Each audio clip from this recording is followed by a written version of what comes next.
अब बात पश्चिम बंगाल की, जहां चुनाव खत्म हो गए मगर चुनावी हिंसा का दौर खत्म नहीं हो रहा। अब एक बार फिर बीजेपी के एक नेता की संदिग्ध हालत में मौत के बाद उंगली टीएमसी पर उठ रही है।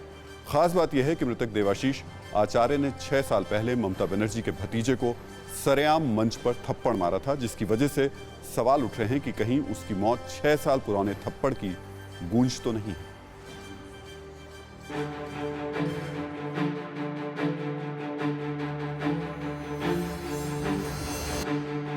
भरे मंच पर थप्पड़बाजी का यह वीडियो 6 साल पुराना है। 6 साल पुरानी इस घटना के 2 अहम किरदार हैं।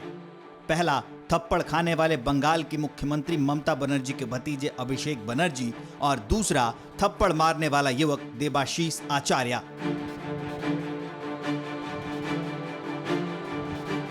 हम आपको 6 साल पुराना ये वीडियो इसलिए दिखा रहे हैं क्योंकि मौजूदा दौर में टीएमसी के महासचिव अभिषेक बनर्जी को उस थप्पड़ मारने वाले युवक की संदिग्ध हालत में मौत हो गई है।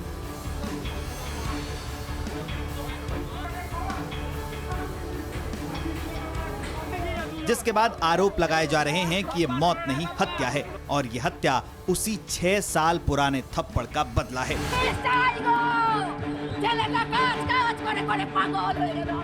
सवाल है कि क्या 6 साल पुराने थप्पड़ की गूंज अब सुनाई दी है?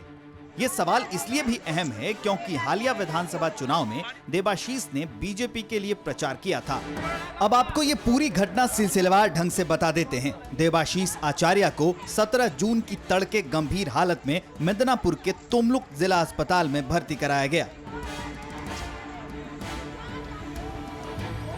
जिसके थोड़ी देर बाद ही उसकी मौत हो गई। देबाशीष को अस्पताल पहुंचाने वाले भी वहां से लापता हो गए। परिवार को हादसे का पता चला तो हंगामा मच गया।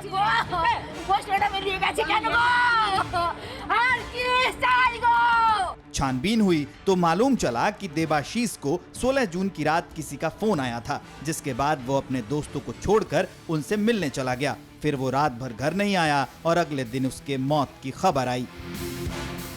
এবার ওই নেতাজি নগর টোল ট্যাক্সের কাছে দেবাশিসদা আমাদেরকে বলে ওর একটা চেনা জানা লোক ছিল ওখানে, বন্ধু বান্ধব, আমরা সেখানে গেছিলাম। ঠিক আছে, এবার আমাদের দুজনকে ওখানে বসিয়ে দিয়ে ও যে তোরা বস আমি আসছি, ঠিক আছে, আসবে বলে এবার আমরা মিনিমাম 45 মিনিট আমি আর দাদা ওয়েট করছি।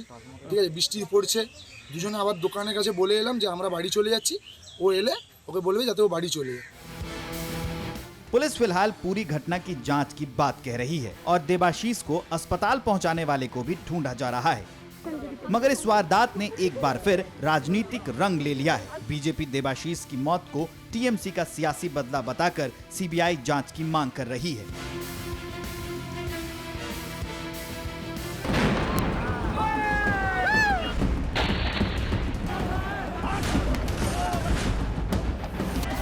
दरअसल पश्चिम बंगाल चुनाव और हिंसा, इन तीनों शब्दों का रिश्ता बेहद पुराना है। जब भी बंगाल में चुनाव हुए हैं, जबरदस्त हिंसा देखने को मिली। चाहे पंचायत चुनाव हो, विधानसभा चुनाव या फिर लोकसभा चुनाव, बंगाल में मारपीट, आगजनी, बमबाजी और मर्डर भी हुआ है। सरकारें किसी की भी रही, सियासी हिंसा पर लगाम नहीं लगा। बंगाल के हालिया चुनाव में भी ये सिलसिला जारी रहा, मगर हैरानी इस बात की है कि बंगाल चुनाव के नतीजे आए भी 45 दिन पूरे हो गए, मगर टीएमसी और बीजेपी में हिंसा को लेकर आरोप प्रत्यारोप का दौर रुक नहीं रहा है।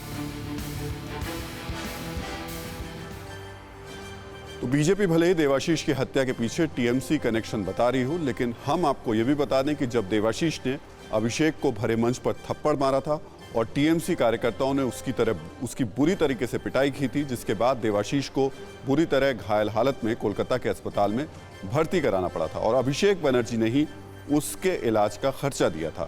यहां तक कि देवाशीष और उसके परिवार ने अभिषेक बनर्जी से उस घटना के लिए माफी भी मांगी थी, जिसके बाद अभिषेक ने पुलिस केस भी वापस ले लिया था।